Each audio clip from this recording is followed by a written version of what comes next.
тоодо баягы кырлардын чокусунда жумушак жерлерде эртең мененки жазгы жамгырда өсөт дагы. Мандилди терип келгенде дагы көбүнчө мындай тамырлар кошо келет. Бизге да бир тамыр туш келиптир.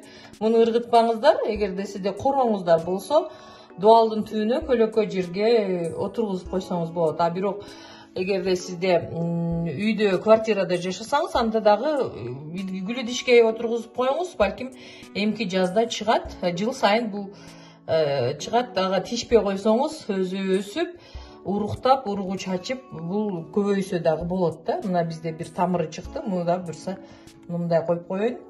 Корого тигебиз. Интершет мына ортосунан мындай болуп бүртүкчө өсүп чыгып, бул гүлдөп, өзү негизи терилбей калгандар деле бар да тоодо. Бул гүлдөп, толуп жетилип бышып, ушул да уруктайт да. Кадимки эле карасаңыздар, пияз жана чесноктун башына да окшош. Демек, бул өсүмдүк деле мына ошол өсүмдүктөр эле пайдалуу болсо керек, бирок тоодо өсөт айырмасы эле. Ушундай болуп гүлдөп уруктайт.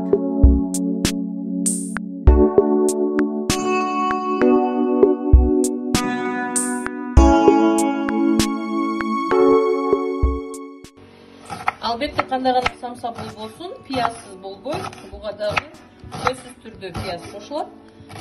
Пиязды көбүрөөк кошсоңуз дагы жакшы. Эми бул калоочуларга карап болот. Негизинен эгерде мандил азыраак болуп калса, биз пиязды көп кошуш керек.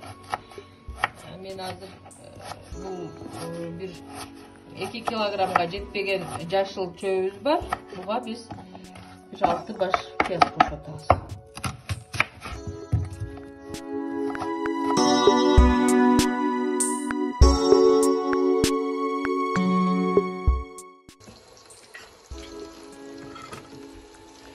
Биринчи май кызгандан кийин казанга пиязды салабыз. Пиязды салгандан кийин негизи үйдө, квартирада жашагандар ушундай эле казанга жасайт да, бирок өзү очурко, эшикке жакшынакай кылып чоң казанда асып алып отко бышырса андан да жакшы болот. Бирок үй шартында, азыркы учурда карантинде отурганда көпчүлүгү үйдө, квартирада отурасыздар. Негизи ушундай пиязды салгандан кийин капкакты жаап коебуз. Суу, туз, жылуу сууга тузду аралаштырып турасыз татымына жараша. Анан туз менен эле жылуу суу, анан ундан башка эч нерсе кошулбайт камырына негизи. Жакшылап аралаштырып, жакшына кылып ийилеп камырын даярдайбыз.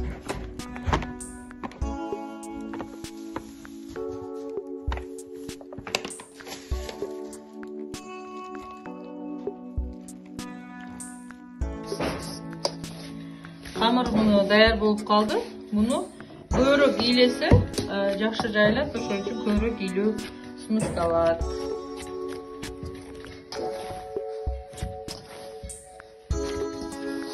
Мына камырыбызды даярдаганча мандилибиз бетиндеги булак турган тузду дагы салып коесуз татымына жараша. Мен айткандай, өзүнөн өзү тузу чыгып азайып баштады. Эми аралаштырып койсо болот. Жетти раз. Бирок көз карап туруңуз, күйүп кетпесин. Тузу чыгып калды мына. Өзү чыгат. Аралаштырабыз. Жыты сонун болуп чыгат. Чындыгында аябай жыты сонун мандилдин.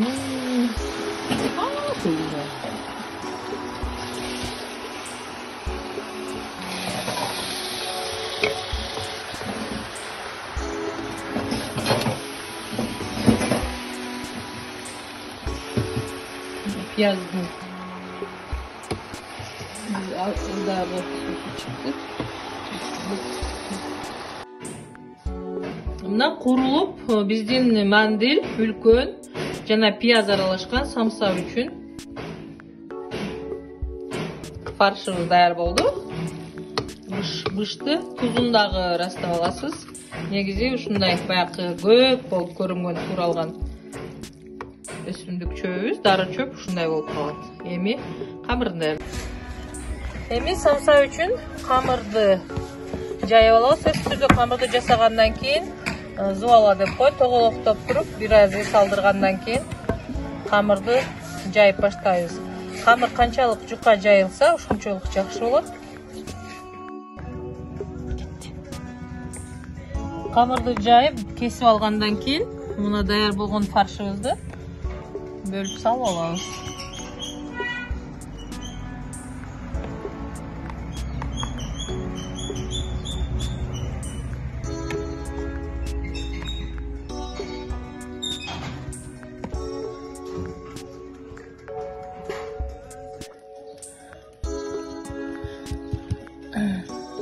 Бекитип чыгабыз.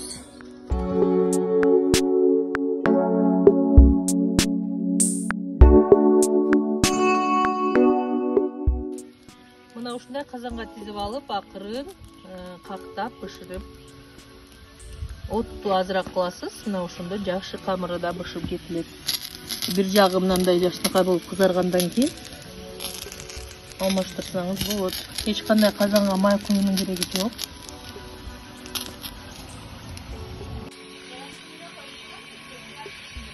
Мына ушундай кылып кактап бышыра беребиз. Очоктун оту азыраак күйгөнү жакшы. Бул албетте короосу бар жер үйдөгүлөргө казанга бышырса болот. А негизи үйдөгү казанга деле акырын от менен газга токко бышырса болот.